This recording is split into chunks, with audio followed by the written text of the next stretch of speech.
Hey, what's happening guys? Welcome to eReviews. So it's been 2 years since the OnePlus One was launched in India. Yeah, it's been that long. It was one of the best smartphones back in 2014 or even mid 2015 for that matter. It offered great design and amazing specs at a very affordable price. It is safe to say that this was the smartphone that changed what the term flagship meant to both customers and companies. It's late 2016 and we have seen 4 successors, namely the OnePlus 2, OnePlus X, OnePlus 3 and more recently the OnePlus 3T. The OnePlus One is no flagship killer now, but is it still a good device to use? Well, that's exactly what we are here to find out. So without any further ado, let's get started.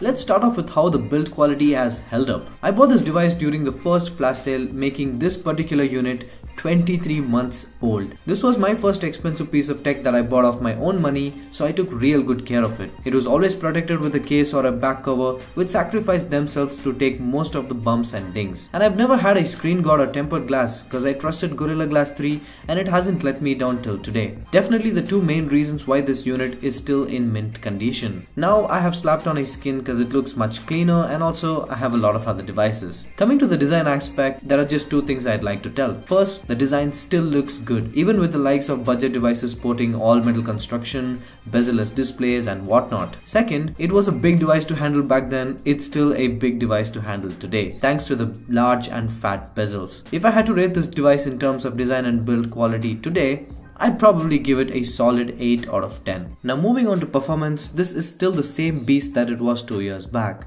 Main reason behind that is the enormous developer support. CyanogenMod still supports this device, CM13.1 to be specific, but it's still based on Android 6.0 Marshmallow. Right now things are quite smooth, but a couple of months back the incremental updates were a pain in the neck. A lot of people complain about heating issues, random reboots, boot loops, camera issues, and the list goes on and on. Most of them have been fixed, but some important ones are still present, which forced me to flash a custom ROM named Pure Nexus. I am in no way acquainted with this ROM or the developer, I'm just sharing my experience. The Pure Nexus ROM was ported from Nexus 6P and is based on Android 7.0 Nougat. All I can say is I'm even more impressed by this device after running this ROM. Everything is buttery smooth, less heating, huge gains in terms of battery. I mean, I could easily push it past 24 hours on a single charge, and multitasking has never been better. I haven't tested this ROM against the Pixel or the Pixel XL, but I can say the performance is right up there. The cameras on the OnePlus One were good back then, but with the leaps of improvement in smartphone camera technology, good gets pushed down to average these days. The 13 megapixel rear camera performs really good under well-lit conditions, but breaks apart under low light. But hey, isn't this the case with almost all devices right now? The video quality is something I personally liked from the beginning. In fact, some of my early videos were shot on this device and people didn't seem to have any issues with the quality.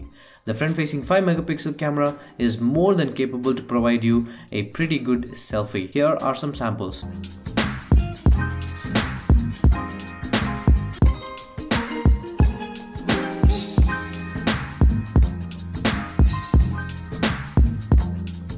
Okay, now let's get to the verdict. The OnePlus One still handles anything and everything you throw at it, say from gaming, multitasking, battery life, camera, you name it, and it can perform that.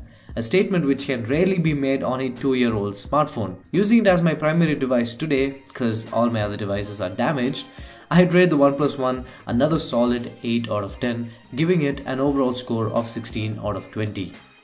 Alright guys, so there you have it. The flagship killer from 2014 is still very much usable in late 2016 or even into 2017 for that matter. Today the OnePlus One retails at a high price tag of 18,000 rupees. Now I don't know why they still sell it at that price, but I would be a mad person to recommend this device at that price. But there are a lot of people trying to sell their mint condition OnePlus Ones at a throwaway price. In my research and experience, anywhere between 7,000 to 10,000 is still a pretty good deal for the OnePlus One. I know there are a lot of budget devices lately, but trust me guys, the OnePlus One beats the shit out of them every single time. Well, if you're looking to buy a reliable secondary device, then definitely consider the OnePlus One because it will not let you down. So before I sign off, I'd like to ask you all a question. Are you fine with buying a second-hand device? Here's a poll. Let me know your opinion. Alright guys, so that's about it for this video. If you liked it, give it a big thumbs up and subscribe to the channel. Also like e-reviews on social media pages, links in the description. If you didn't like it, dislike the video and let me know your thoughts in the comment section so I can improve. This is Santosh signing off for e-reviews. You guys have a great day.